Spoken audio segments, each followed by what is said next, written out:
Previously on Sister Wives. I kind of find Kody a little bit sad and pathetic when he says these things about having relationships with David. I think it's because Kody doesn't have very many healthy relationships, male or female. What? He wants to be David's friend? Maybe.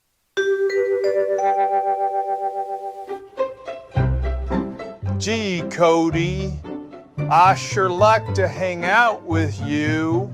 Totally. I'm glad that we can just be chill friends. You know what? Let's badmouth Christine. I'm gonna stop you there. You need to be loyal to your wife. You're right, Kody. I wish I was as smart and manly as you. Kody, it's time to listen to the girls play songs for 2 hours. I'll be right there, babe. Air. Earth. Fire. Loyalty. Long ago, the 4 wives lived together in harmony. Then, everything changed when the Phoenix wife demanded more.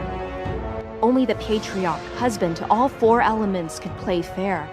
But when the OG wives needed him most, he vanished.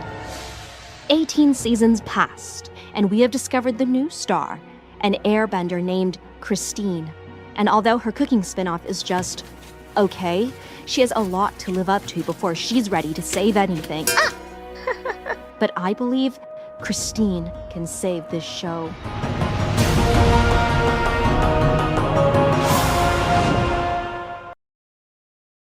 Hello, welcome back. I'm Angie, this is my husband Tim, and today we are recapping from some Loblolly Pines. Wouldn't it be kind of stupid if somebody decided they wanted to go with Taeda instead? In my opinion, Loblolly is a better name because Taeda does sound like tater. Plus, it's more memorable. Way more memorable. Latin? Why? But Loblolly does remind me of that character from Arrested Development. Blah, blah, blah. Yes, his name was Bob. Blah. He was the Bluth's lawyer, one of the alternatives at least. And they were following Bob Blah Blah's Law Blog. Okay, yeah. Better show. Watch that. Anyways, for announcements in the Sister Wives universe, I guess Meri and Jen are starting their own podcast. What on earth could they possibly have to say? I guess this is where they snark on Kody. That's what they do on the show. I know. They had hoodies that said Salty Birches. I think that was their podcast name, because that's what Kody was calling them. Okay, sure. Hopefully it'll last longer than Maddie's. Okay. All right, let's get into it. Sister Wives Season 19, Episode 19. Behold, I come like a thief. Yeah, I was scratching my head about this one. The Bible saying refers to the last hour just snuck up on you like a thief. So it was unexpected. But I guess in this episode, they're trying to imply Robyn and Kody are thieves in terms of getting Janelle and Meri's share of Coyote Pass. You can say that he's dragging his feet, but he hasn't done anything thief-like yet, so I don't know. I have a differing opinion, but we'll get into it. Okay, sure. We begin the episode in Greenville, North Carolina, specifically the Brush family home. Janelle is, of course, visiting her children and grandbabies. She informs us that she has hired a lawyer and they asked her to put together some documents, which is a huge headache. Because Kody thinks they're also a huge headache. He's complaining, she's complaining, maybe they should get married. Wait, what? They're similar people, similar situation, it's dumb. Anyway. All legalese is obnoxious. Yes, it is. These documents must entail that the bulk of the property was paid for jointly. This would give clearance that when it's finally sold, it should be split equally in 4. I thought this was generous of Janelle. She wants the land split equally in 4. I thought that was the plan all along. Well, when she says split equally in 4, she's implying Kody and Robyn do get a portion of the land. I didn't think that made any sense because Kody and Robyn are getting the equity from the family pot that was sunk into the land and the equity that was sunk into their house. So is Janelle also going after them for the McMansion? From the looks of it, she wants to cut ties with him as soon as this ordeal is over. Okay, yeah, I get what you're saying. I don't know. The Browns don't pay me to try to figure out their money, so I'm not going to try. Well, I'm pretty sure that there are Sister Wives fans out there that are willing to square out the Sister Wives' finances for them. The self-proclaimed logical woman does admit she put too much faith in Kody, and that didn't turn out in her favor. She goes, wow, that was really dumb. Why did I not insist that we were all titled on all the pieces? And I will say, this is not the first time Janelle asked Kody for her name to be on a property and he outright refused. Remember, she did that when the family was about to buy the Shira Chateau. I don't think there was anything Janelle could have done unless she was willing to force Kody's hand some other way. I don't think that Kody was ever anticipating that he was going to be screwing these women over like this. I think he just thought it was cooler to have his name on things. What? He's lame, okay? That's something that we've seen from Kody over and over again. I don't think he thinks anything through. I mean, you can think that, but I still think he was planning this scheme from the beginning. I can't think of Kody being functional. I feel like he is the definition of hapdash. Just scrounged together. But I mean, I guess maybe this is all a huge con, so we'll find out. Either way, Janelle is ready to close that chapter of being linked to her ex and ex-sister wife. She then sets up her laptop in Maddie's kitchen to have a Zoom call with Meri. She thinks the two of them working together makes for a stronger case against Kody. Maddie, as we know, isn't fond of Meri, so she quickly leaves the kitchen. She goes, I'll get out of your way. I mean, maybe she didn't want to be in the back of the Discord call and have to make an awkward, hi, Meri, and then run away. I don't think Maddie likes Meri. No, I don't think so either. I don't think any of them do. The ones who for sure don't like Meri are Mykelti, Maddie, and Paedon. I think that's it. All right. Janelle has to restate that she and Meri had more of a team member relationship than a sister wife one. She says they don't see one another as of late, but are both invested in getting what's owed to them.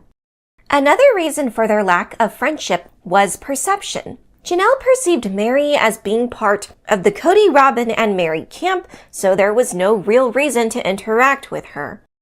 Meri gives her take on the 30-ish year relationship she's had with Janelle. They've known each other for longer than they've known Kody.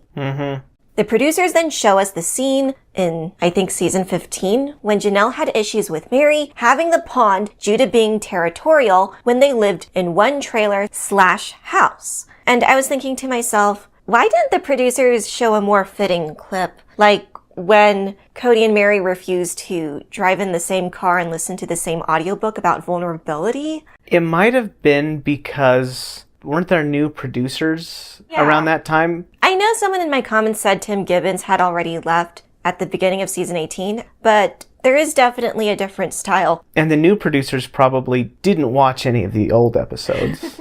Or maybe they're bringing up that clip because it has to do with Janelle thinking that Meri is being territorial, and she'll bring that up again as they talk about knocking or something.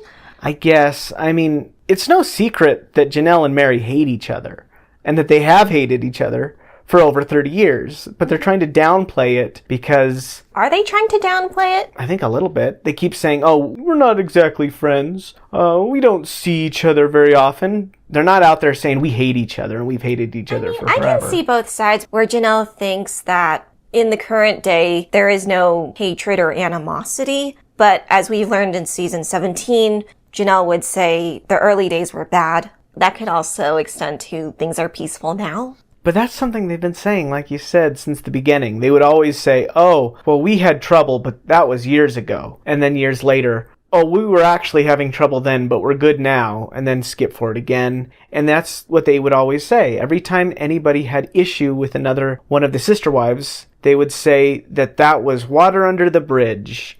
And then 5 years later, oh, wait, no, it was totally bad then, too. I'm not seeing any evidence that anything has shifted. You can say, as Kody voiced, that everyone is rewriting history, because in the beginning of the show, Meri did say after the Robyn wedding that she could call all of these ladies her best friends. Something must have shifted somewhere in the middle to get where we are now. I think she was just lying from the beginning. It was all bad from the beginning. The show, the family was never good. It was never secure. It was never solid. It was always just a bunch of haphazard actors. Yeah. Meri thinks they have come a long way since then. This is because they are now facing a shared obstacle. They discuss the email Meri sent out a while ago and the mixed responses Kody gave to both of them. The lack of communication up until now was due to an immense distrust between all the parties. Meri even says it's been 1.5 years since she last had a discussion with Kody about this. Was that conversation during the episode when she went to Stonehenge? I forgot that even happened. What was that about? Okay, yes. You're the one who solely recapped that episode. I must have blocked it out. Stonehenge, a place of mystery. Okay. Because if that's the case, I don't know why Kody called Meri a nag last episode. She literally hasn't been in contact with him for forever. Kody's behavior in this is very much me when I was in middle school and I had to write a paper all semester. The teacher would say, "How's it coming along?" And I'd be saying, "I'm reading the right books." "How's it coming along?" "Oh, it's getting there." "Oh yeah, okay, well it's due tomorrow." And I go home and then I start. I put it off till the very last second. And I would be up all night writing this stupid paper. This is Tim's opinion of Kody, that he's just procrastinating this. I have the opposite view. He does have intentions to make out like a thief. I believe it if I see it, but he just seems like a dancing clown man. I don't buy it. I think it's an act. Okay. For so long, Meri didn't want to ruffle feathers. But now Kody has forced her hand. She's hired a lawyer to sort the situation out. She doesn't have anything to lose. I took this to mean she's not worried about losing the quasi-relationship she has with Robyn anymore. Okay, that makes sense. Because I think last season she said that she would stay in the family because she wanted to have access to Robyn's kids. But I guess even that is not worth her share that she put in the family pot. I think they should have just hired a financial investigator to just do all the investigating and they can just sit on their asses. Isn't that what the lawyer is for? There are certain things that lawyers can specialize in, but an investigator isn't necessarily the same thing as a lawyer. A lawyer can hire an investigator to get more information or to try to figure out how everything shook out, but the lawyer is mostly there to practice law, not necessarily to suss out who's to blame or something. Yeah, I can see that. One forensic accountant is cheaper than 2 lawyers at this point. But again, they all hate each other, and so they're going to make it as messy as possible. Meri says she isn't part of any team, the ex-wives, nor the Kody/Robyn one. The 2 ladies agree that they want this done in a timely manner. Janelle is impressed by Meri's initiative. The former second wife then says something very true. She says she and Meri aren't family anymore. In fact, this collaboration is the equivalent of trying to dissolve a business that went bad, basically. That's exactly right. I thought that was funny. This family was a business. Yeah, it was. It was a TV show business. They were all actors hired to play roles in the family for a TV show. Yep. Because everybody be saying the opposite of what they purported in the previous seasons. Janelle says that Meri is technically 1/3 of the land's owner, which is downright unfair to her. Because they did show a visual of the land. There was Kody Janelle, Kody Robyn, Kody Janelle Meri, and then Kody Robyn. And so that would mean Meri was getting 1/3. I'm sorry, I was just thinking that there's probably at least one die-hard Sister Wives fan that has that tattooed on their back. We've seen it so many times. Yes. There were obviously different versions of it. That was just the one that was redrawn to fit Kody's needs. I really don't care until it's done.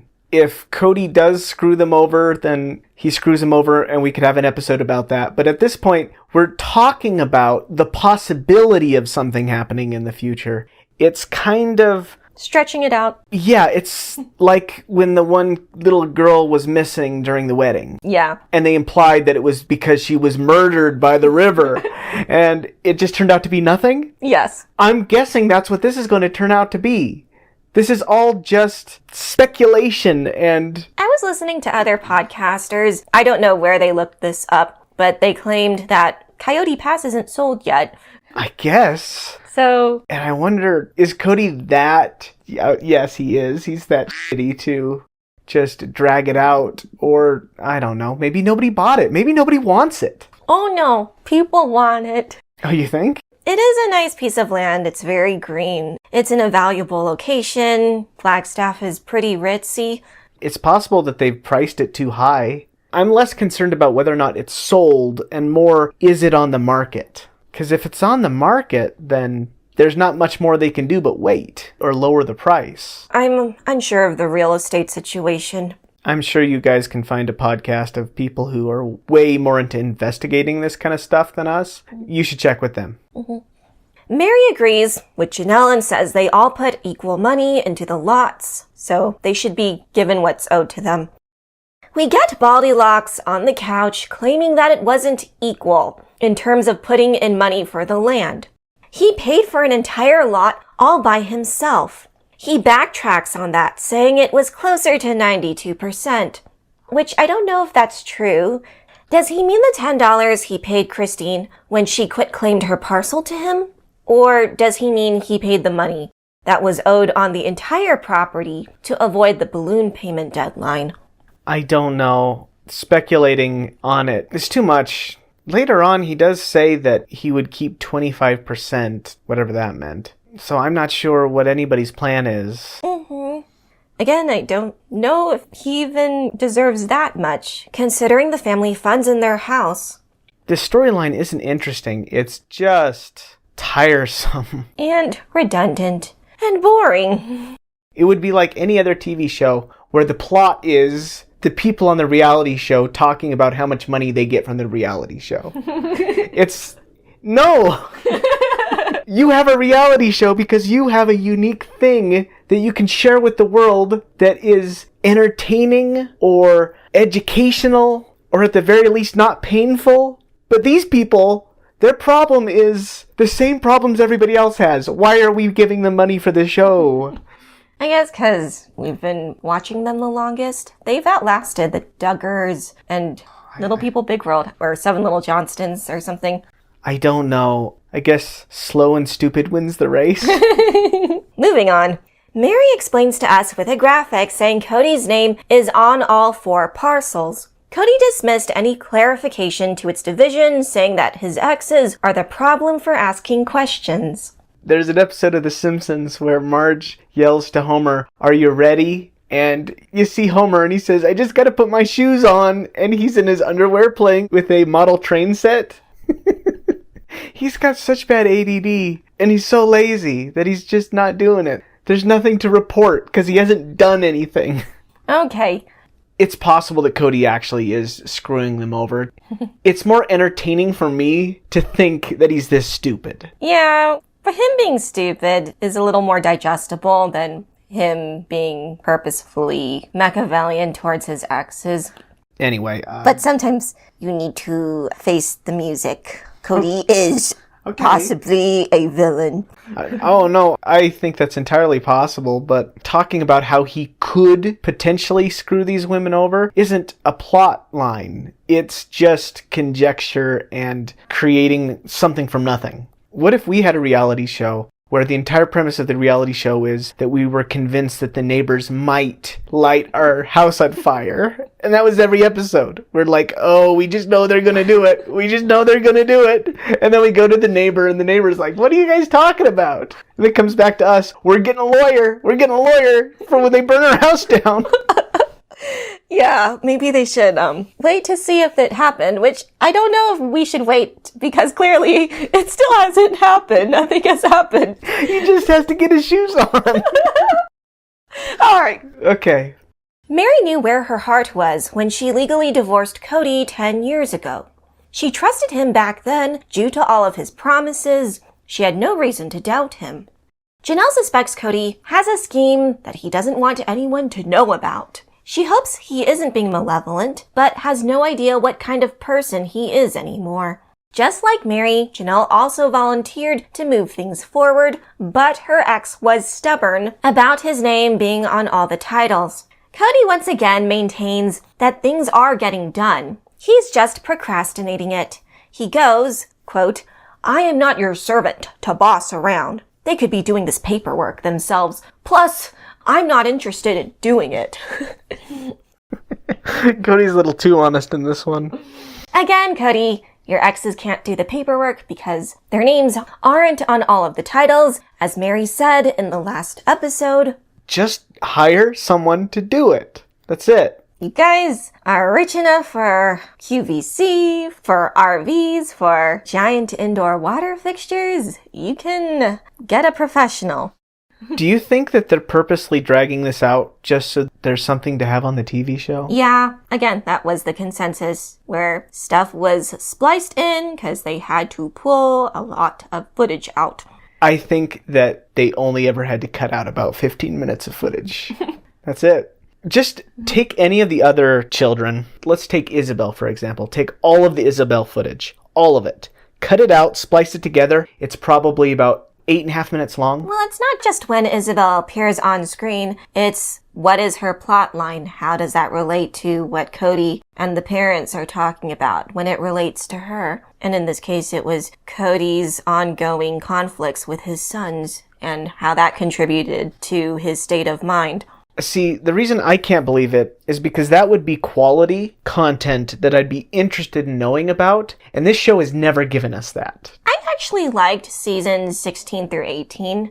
Oh, yeah? Yeah, there was a bunch that was revealed concerning the interpersonal conflicts between certain members of the family, and that is lacking in season 19. I can't see it inside my brain. Yeah, Tim and I have differing opinions on why this season is so damn long. Meri suggests they all meet together in Flagstaff to sort this out. Janelle rejects that notion, saying she'd rather keep to her lawyer's plan of collecting all the necessary documents. Besides, she doesn't think it productive to have a conversation with Kody and Robyn. I agree with Janelle. Yeah, she's right. What do you think Kody would tell you, Meri? Just the same stuff, and that he's working on it, and things will continue to not get done. I mean, he's got things to do. He's got trees to cut down. He's got, He has nothing. He has nothing to do. He's got to sell his old Lexus or something.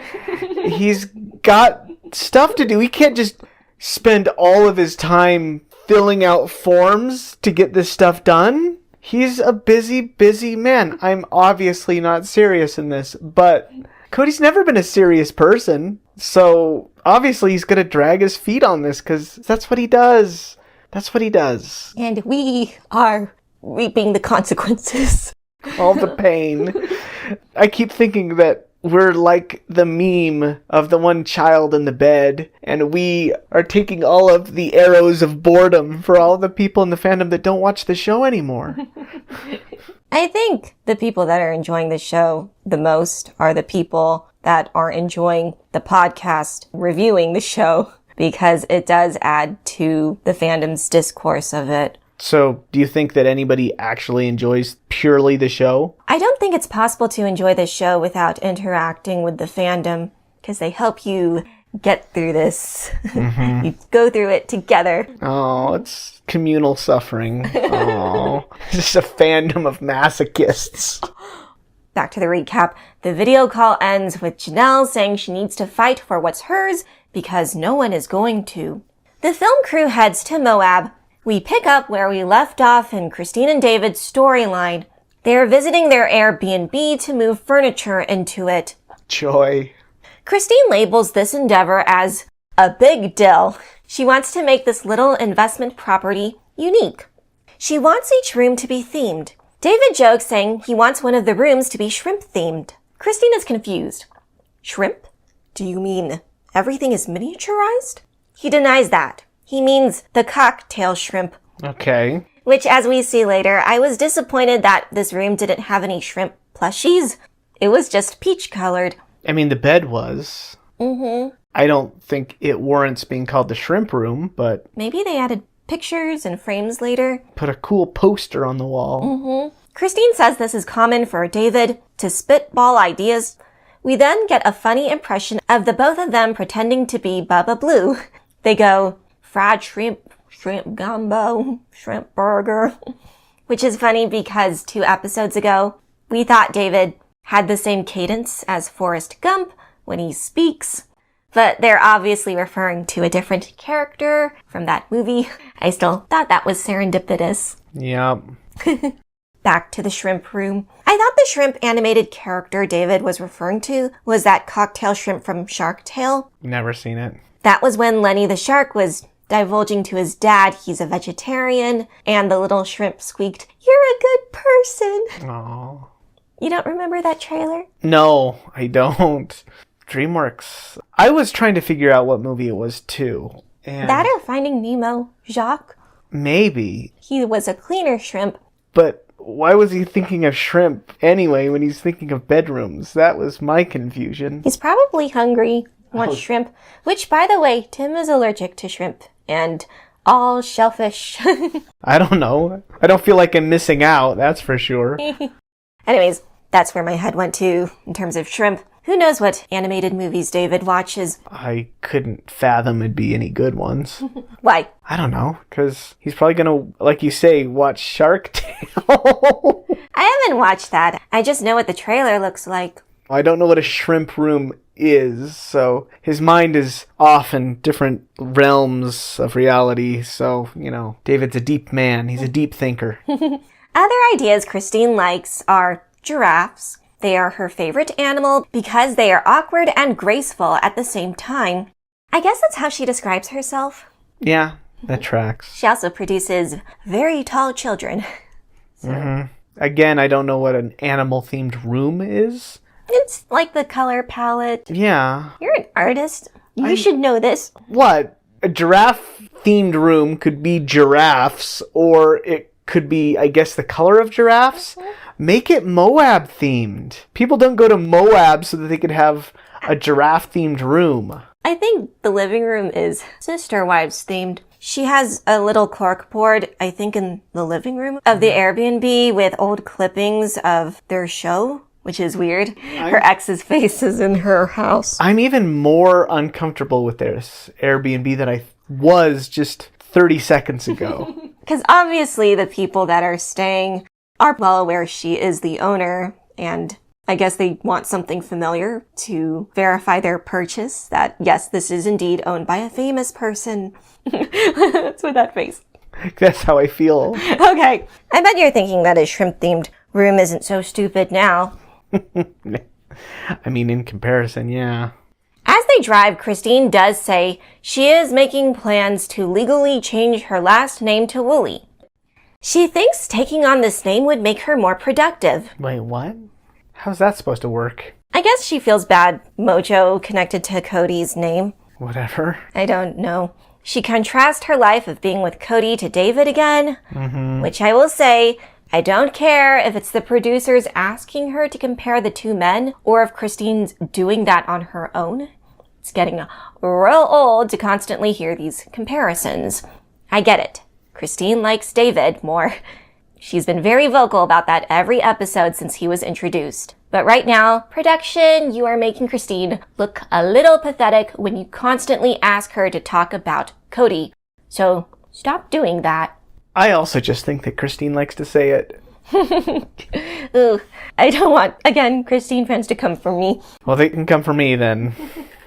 Of course, since the show is desperate for content, Christine does have to point out the freeway they are driving on right now is the same one when the family fled from Lehigh to Vegas. They show us the sepia-toned footage of that disastrous move where they blew out 3 tires. This is a bad move, sister wives. Bad move. Why? Because you're showing us what the show was when it was good. And the juxtaposition is painful. It makes your show look like Watching the family struggle with their fake exodus out of Utah was prime television. Yeah, content. I mean, it's great. It combines all of the best parts of this show. 1, it makes them look pathetic. 2, Kody is going half insane. And 3, that's an interesting story. It's unlikely. That's the kind of story that you tell people for years. That makes it worth watching. Yeah, the fact that Christina's even telling this story to David means that it was entertaining. Granted, David probably watched that season. Yes, he probably did.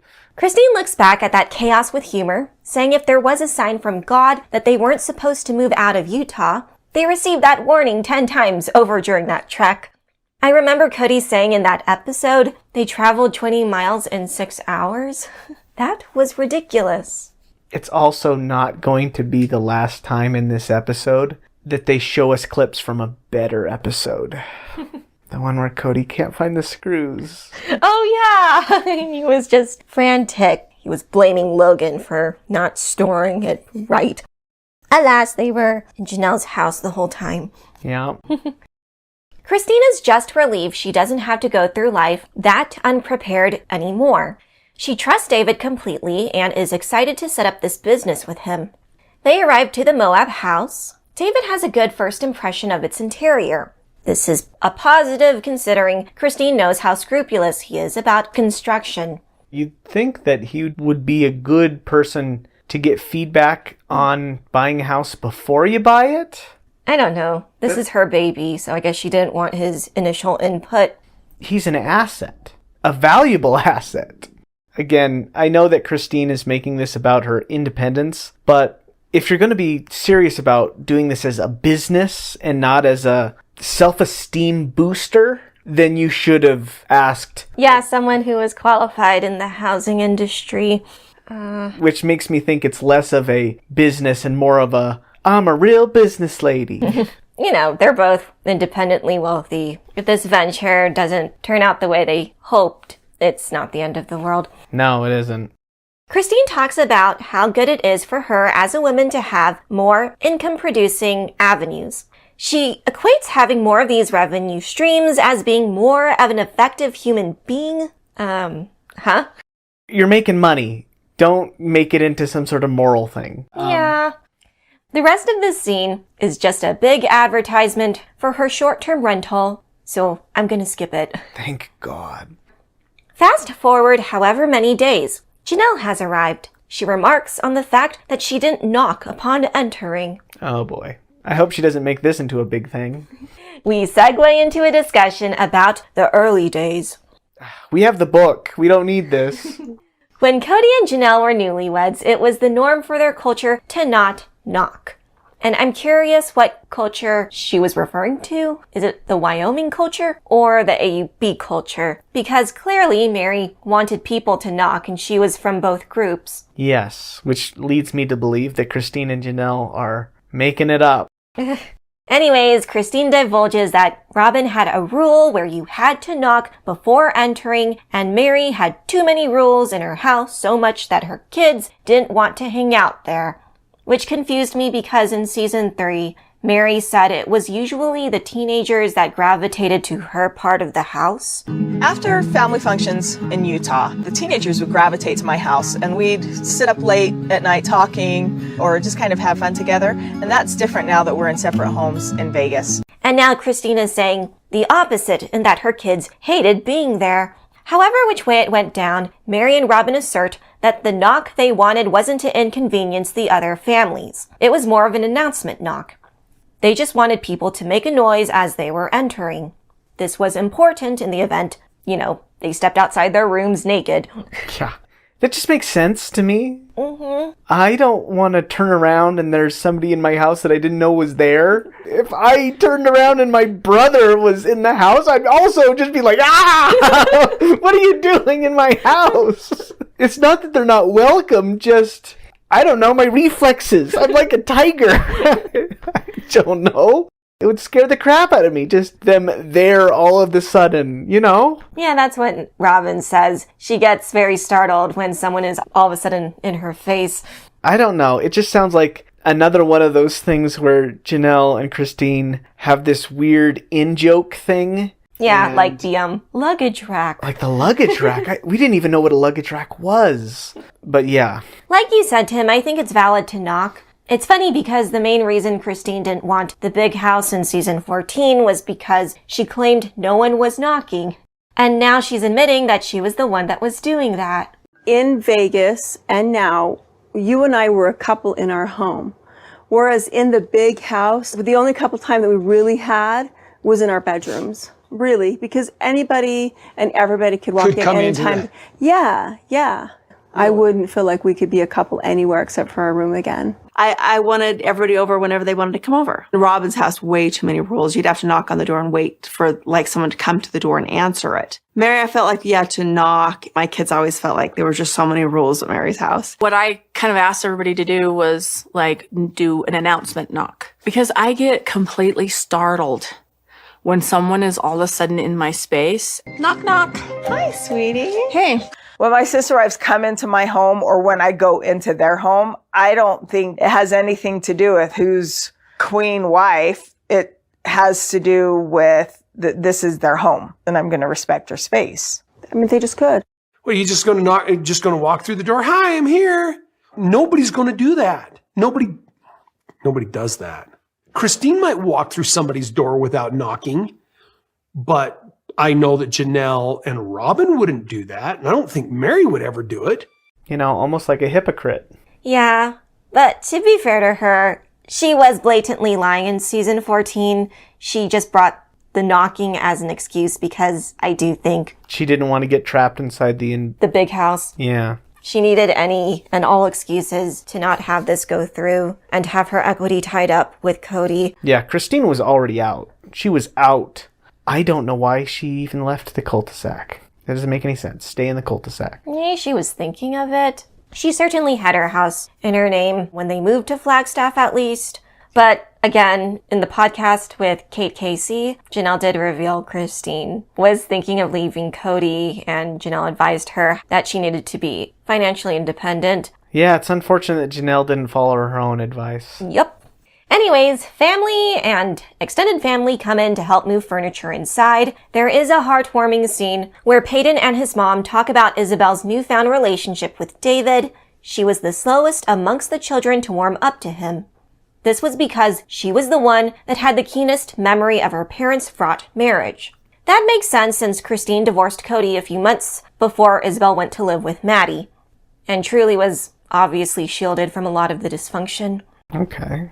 Christine gives Kody her first compliment of the entire season. She does think Kody is efficient in completing a bunch of house projects, but she felt she couldn't be involved when he had that problem-solving tunnel vision. Ever since leaving him, Christine found out she could do things on her own, like assembling a Christmas tree or shelf, even becoming Ysabel's sole caretaker when the teenager had to get back surgery on the other side of the country. Christine's just glad to have David, who magnifies that attribute in her, of being independent/self-reliant. I like that for Christine. It's good to have a partner that is very supportive in your projects, even if it is a small YouTube channel. I'm sorry, did I give you the false impression that I'm supportive of this YouTube channel? Well, you're here, aren't you? Oh, yes, I am. I see that, but, I mean, I keep thinking that Christine has married this millionaire who can just have her buy a house, sight unseen, for her quote-unquote business, and it doesn't feel as self-reliant as she keeps saying. Maybe she's doing this with her own money, but David will be there for a trust fall, as Paedon said last week. Maybe. That's more in line with what she's saying, I guess. Mm-hmm. There's a funny scene where Christine tries to move a plant and she ends up tearing out its branch. Christine then goes into the topic of Janelle. Janelle was a huge support when she first announced her separation from Kody. Today, she considers her one of her best friends. Janelle agrees and says a lot of that has to do with the fact they eliminated a huge source of strife, Kody/polygamy itself.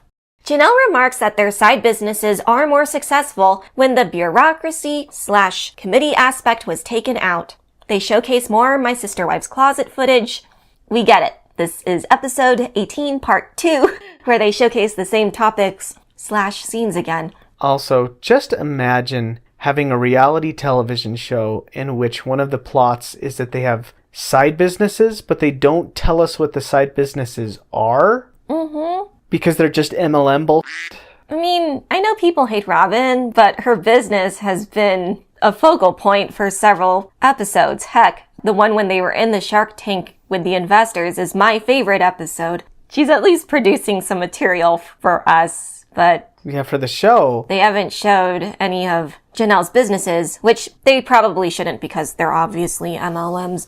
You're not a business owner when you do MLMs. You're a customer. Well, you're a customer if you're not famous like these people. You don't have a following that would just blindly purchase your pink drink. And so every time they say, look at us, we're business owners, look at us, we're business owners, I just say, no, you're not. Do you think that's why Christine wanted to buy this house, so that she could say that she was a business owner like the other wives? Probably. She goes into that this episode. She felt like the odd wife out because she didn't have those sorts of exploits to keep her busy. Yeah, she didn't have that external validation. I mean, out of all of them, I think that the one where they actually went out on a limb to make it happen was the Sister Wives Closet. The other ones are all very safe. The B&B was safe? Or do you mean the airBnB? No, Meri's B&B. No. I think that's a passion project. If it makes money, great. But really, she just wanted to have the house. I think she took out a third loan for it this year. So I don't know if she's working at a loss or at a profit. These either are or aren't plot points. Post-editing Angie here. Just to clarify, when Tim says these, he is referring to the side businesses that aren't Lizzie's. Because clearly, Meri's Inn was showcased a ton on the show. And it seems they want them to be plot points, but they also want to hide it. To hide them. And when the show wants to hide something, that's how you know it's bullshit. Yes. Because if it wasn't bullshit, it would be on the show. Anyways, back to more Janelle. Janelle then relays how great it feels being the steward over your own money. She talks about the cons of her past financial situation involving the family funds. For the past several years, Kody and other people would just spend so much of that money. She implies they spent it on frivolous things. Kody denies being an impulsive shopper, saying those purchases were necessary. He was a provider to more than just Janelle's side businesses. Okay, maybe Kody thinks that he was being careful with those purchases, but I doubt it. They're stupid. Because, again, I think someone said the startup cost for Plexus is either $85 to $200, which is not much. I don't know what he's talking about. Well, I think you need to buy it initially, and then you have to buy the supply, and then you sell the supply. You're not a business owner with the MLMs. You're a customer. You buy the stuff, and then you sell it. You don't make any money unless you're able to sell the stuff for the company. Which I think they're doing fine, because, again, they have a following. Mm-hmm. Yes, which, if they had done something like this for Sister Wives Closet, they would have made scads of money. But they just had to figure out who their audience was. They thought that their audience was people who believed in polygamy. But I hate to break it to you, people who believe in polygamy are broke.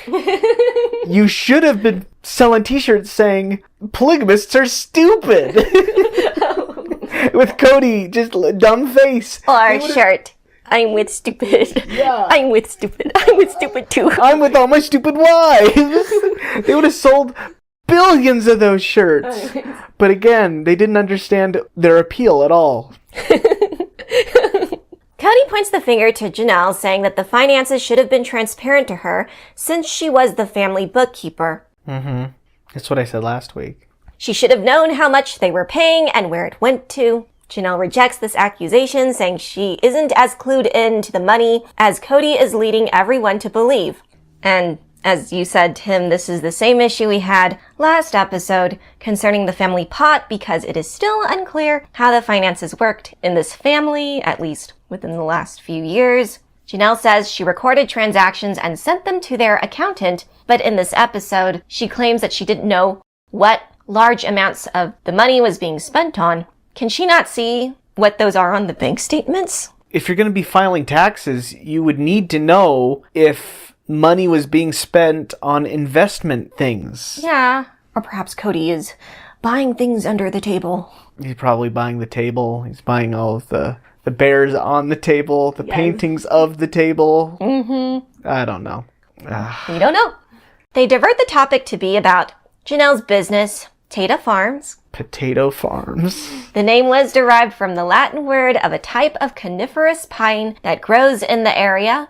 This pine also goes by the name loblolly, but some advisor of hers said that was too silly to name a business venture after. No, you should name your farm after a thing you don't grow there. That was weird. Maybe she's planning on adding trees later? No, I meant potatoes. Oh! No, the potatoes. Because I don't think they're being a pine tree farm. I mean, it doesn't work on 2 levels. If I've got a shipment from Taeda Farms, oh yeah, is that for the French fries? No, they're flowers. What? I mean, I'm sure that applies to some other businesses with a Latin name we don't know the English equivalent of. I guess. Janelle says she is also hoping to buy the domain Taeda Farms because she knows that when spoken really fast, it could be misconstrued as that. And all I can think about was the scene from Lord of the Rings, The Two Towers. Yes. What's taters, precious? Potatoes. What's taters, precious? What's taters, huh? Potatoes. Boil 'em, mash 'em, stick 'em in a stew. Boil 'em, mash 'em, stick 'em in a stew. Taters. What's taters, huh? Taters. It's dumb. Janelle, you don't need to explain it to us. Oh, but when you're saying really no! I could say it calmly. I went to Taeda Farms. Oh, you mean the place with the potatoes? No, it's not speed. It's that word means something already in English. And again, loblolly is kind of a memorable name. Christine says something strange. She says acquiring the land is great because Janelle has always wanted to garden and Caleb always wanted to hunt. Is Caleb hunting on this property? I was under the impression the entirety of it was for farming purposes. Now it's for hunting too? I still don't know how big 165 acres is. I was doing the math. It's, I think, a quarter of a mile or half a mile. I can't remember.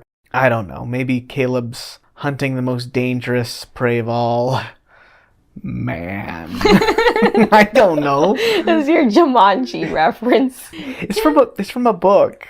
Oh, where? I can't remember what it's called. It might be called The Most Dangerous Prey of All. Oh. But yeah. This isn't the first time we brought this up. Yes, we brought this up in a season 17 recap, and I was about to do an animation of someone possibly hunting Kody for sport. That's why. God, you've got such a good memory. Christine says the Brown family will look like this moving forward. It'll be Robyn, Kody, and their 5, David, her, Janelle, and their children. She makes sure to add that Meri is an island by herself. It reminded me of my Sister Wives buddy skit. Why is Meri still here? Also, it feels weird that Christine can just say what the Brown family is. Like she took the ownership of the title, the Brown family. I guess that's because the bulk of the Brown family resided in her and Janelle's part of the families. Also, Christine is so much more loud about the idea that this is the Brown family going forward than Janelle is. Janelle doesn't really talk about it. Did she? I have to go back. Because we know Janelle is, by personalities, less enthusiastic about everything. Yes, but, I don't know. Christine's getting a little taxing. Well, it's a good thing this is the end of her segment. Yay. We head on down to Coyote Pass. Boo. Bear with me. Kody, Robyn, and the Tenders are going to paint picnic tables today. Oh my god, why? Because it is an activity that is not filmed inside their house. Why? Okay. Maybe we'll get something really interesting out of painting tables. You think you're upset with this. I'm upset because clearly the show is going out of order. As we know, Garrison passed in late winter, and currently it's the end of summer. It's just obnoxious that the producers think we're dumb enough to not know when they are filming. We're watching this show. They might be right. Maybe they'll talk more about the aftermath during the latter half of the season. Either they go hard on it and make it the entire plot line, or nothing at all. We actually are acquaintances with a couple who produces a reality show called Naked and Afraid. Well, they were writers on it. Mm-hmm. And you might be asking, well, what's a writer on a reality show? And the answer is what this show doesn't have. It was their job to construct scenarios that were interesting, or to decide what storylines the show would go with moving forward. And we told them about what happened with Garrison, and they said it's very likely that the show is going to try to focus on that as the main storyline because they know it's going to get views. And they know that that sounds terrible, but that's how the industry works.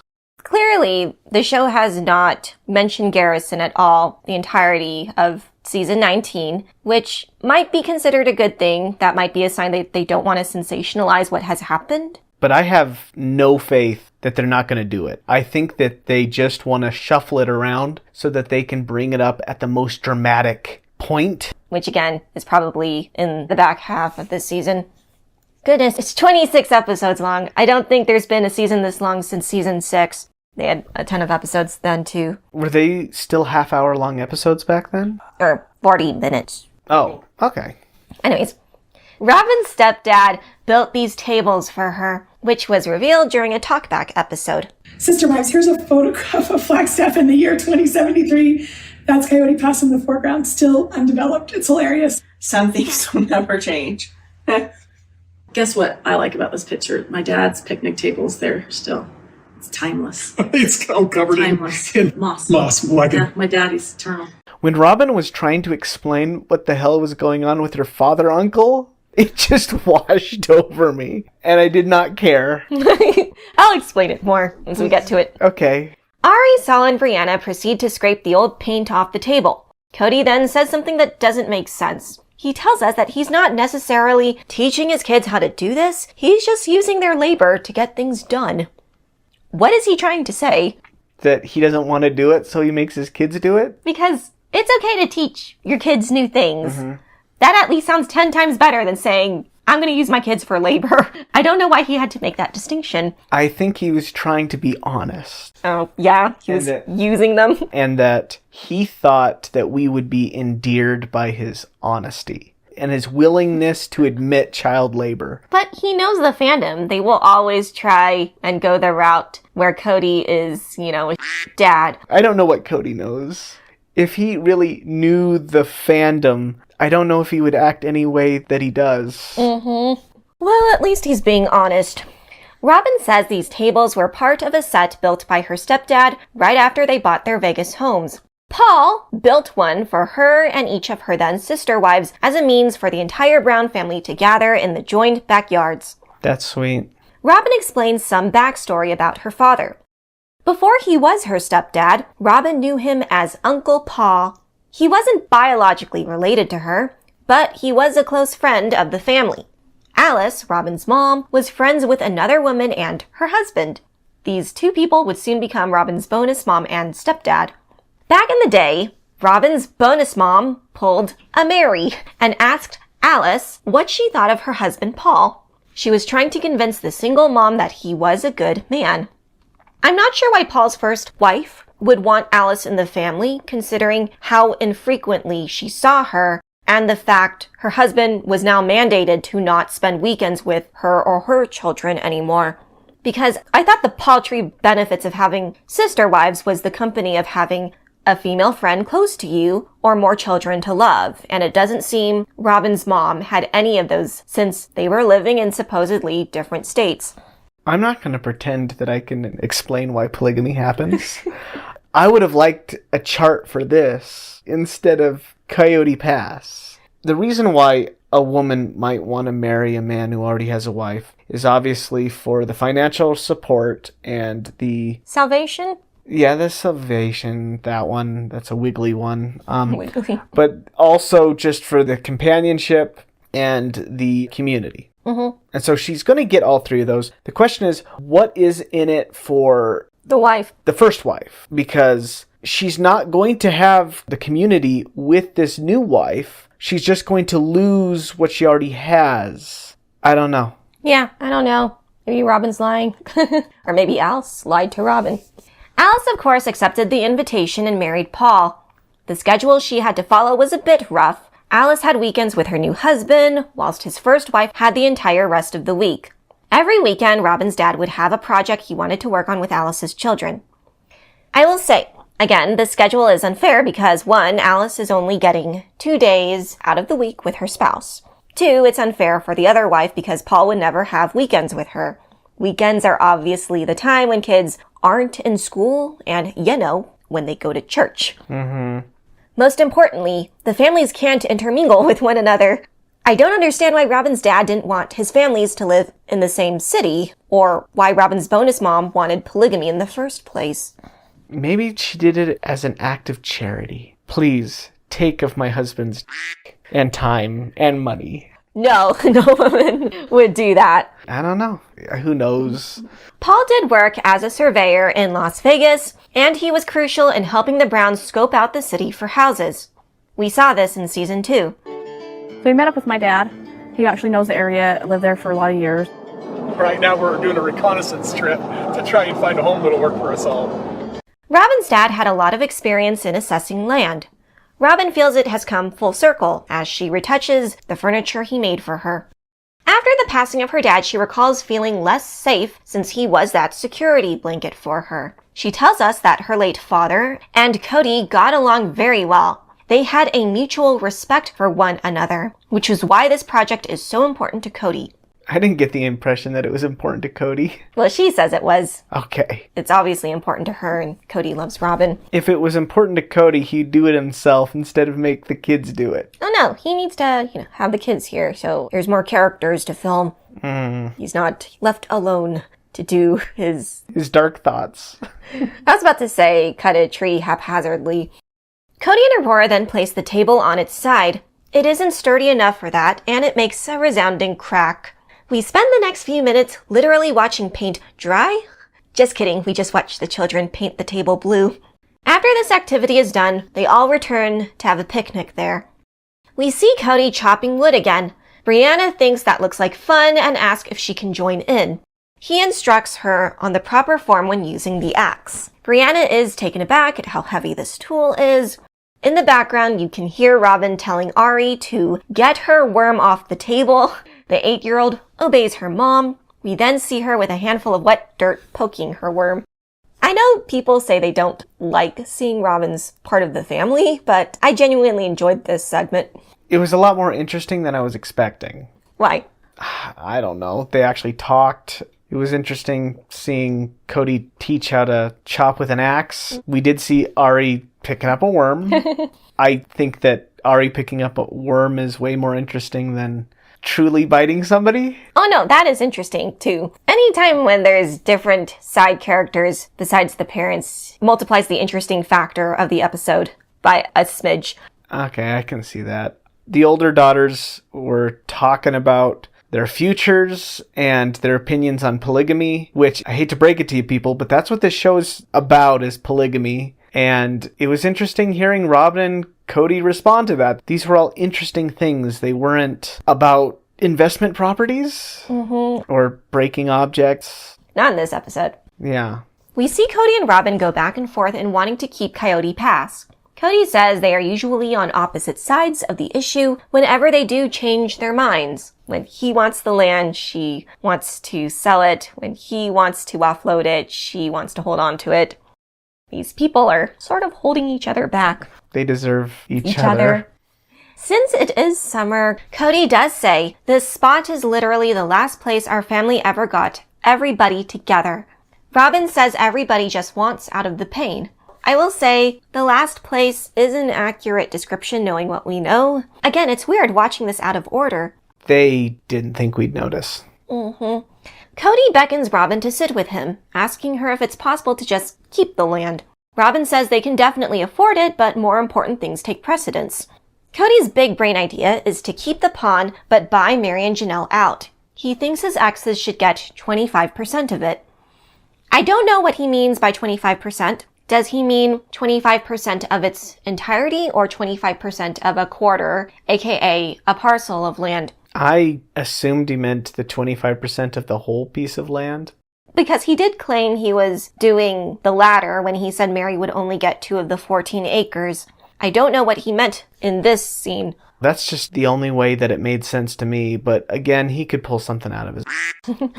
However which way they split it, I think Kody and Robyn should still be getting 0% because, again, they are keeping the equity of their house, which was funded by the wives too. Yes. Kody's next talking head is one in which he discusses the pain associated with the land. Kody's only reasoning for keeping it is because he cherishes the memories Robyn, he, and their 5 are currently making on it. On the other hand, Kody does want to sell it because it's also associated with the greater family having gathered here, which causes him distress. He does want to buy Janelle and Meri out, but he feels if he can delay this, maybe he doesn't need to make a decision. Yes, the lazy out. He goes, "It's not my intention to be unfair to Meri or Janelle. My intention is just not to deal with it." Okay, Kody.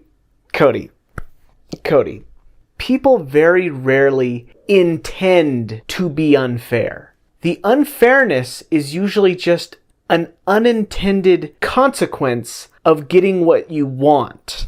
So you're not a good person because you're not being motivated to be unfair. You're more than willing to be unfair because you are being lazy. Yes.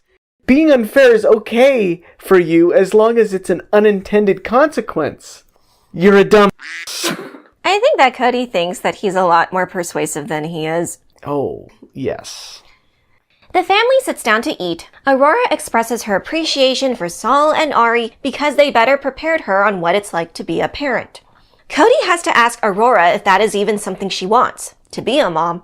After all, being in a polygamist family and watching it fall would be a turnoff for any prospective parent, which I thought one of Robyn's kids voiced that exact sentiment.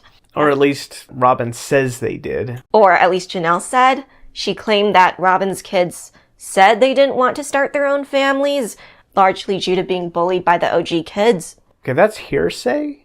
But yeah. This was revealed in the season 18 one-on-ones. Aurora says she still wants to be a mom, she just doesn't want a big polygamous family. However, she wants a big monogamous family, which she considers to be 2 parents and their 3 to 5 children. Breanna feels the same way. She doesn't want more than 4. Kody says he doesn't consider 5 children to be big. He thinks it should be at least 6 to be labeled as such. He says the standard is usually 4.5 people per family, which includes the parents. That's not true. That's way more than most people have, but he thinks that's the standard? No, he's... Oh, yeah, 4 people. I was thinking 4 children, 2 parents. He says 4.5, including the parents. So he means 2.5 is the standard, which was the standard a long time ago. I think the number has gone down a bit to 1.9. Okay. Either way, Kody probably has this mindset because he grew up in a family of 12, because he had 10 siblings. So yeah, half of that would be considered small to him. Robyn says she is looking forward to being a grandparent to her biological grandbabies because clearly she was bubby to Maddie's children, but they haven't made contact in years. Breanna says that polygamy doesn't work for anyone. Kody explains why it didn't work with fractions. He brings up a typical monogamous couple with 4 children. He says you would have 1 parent per 2 kids. Before the family dissolved, each brown parent would technically have 3.5 kids to look over. Robyn makes a grimace, saying even for a single parent, 3.5 kids is too much. Yes, she would know. Which, you know that, Robyn. That's why you hired outside help. Oh, I was talking about when she was a single mother by herself. Yeah, she would know that. We were thinking of different things. You were thinking of when she was a single mom. I was thinking of at least 3.5 warrants a nanny. The episode ends with Kody flip-flopping about how many grandchildren he would want from his children. He compares that indecisiveness to the way he handles the property. He loves the fond memories he makes on the pond. He taught Breanna how to chop logs. He taught Saul how to skip rocks, which I thought Breanna was the one teaching him that. He also says Ari is finding her passion of being a naturalist. Sad piano music plays as Kody says how precious these moments are and how conflicted he still is about selling. End of episode. Janelle and Christine prove that the enemy of my enemy is my also enemy, but is getting a lawyer. Christine goes down to her new airBnB and decorates a crustacean-themed bedroom without a single crustacean in it. Robyn and Kody force us to watch paint dry, and Ari found a worm. Okay, good enough. Thank you, Tim. It's so hard to find anything interesting in this show. Okay, so I'm not sure if episode 20 is the mid-season finale. What does that even mean? Because I thought there was 26. I guess they're talking about quarter mid? Finale means final. It's the halfway final. No, they want as much ad money as they can get out of these people. Okay, they realize at this point that their fans are ride or die. And they're gonna milk the Sister Wives fans for every view they can get. And I don't know if the Sister Wives community has the strength of will to say no. Yeah, that is true. They will not quit this show. It's sad. We all thought that Christine leaving was the big breakthrough. But the truth of the matter, it's you leaving the show. That's the true breakthrough. When they realize they don't have any viewers to watch them do nothing anymore. This show never ever loved you at all. Okay, we'll see you next week. Bye! Well, Cody's down to one wife, and he's feeling kind of blue. Lost 3 out of 4, didn't have a clue. Says it's all their fault, but we know the score. Ain't easy being Kody, no more wives at his door. Oh, Kody, Kody, what you get yourself into? 3 wives have left you, now you ain't got a clue. Pointing fingers everywhere, but it's clear to see life as a monogamist ain't your cup of tea.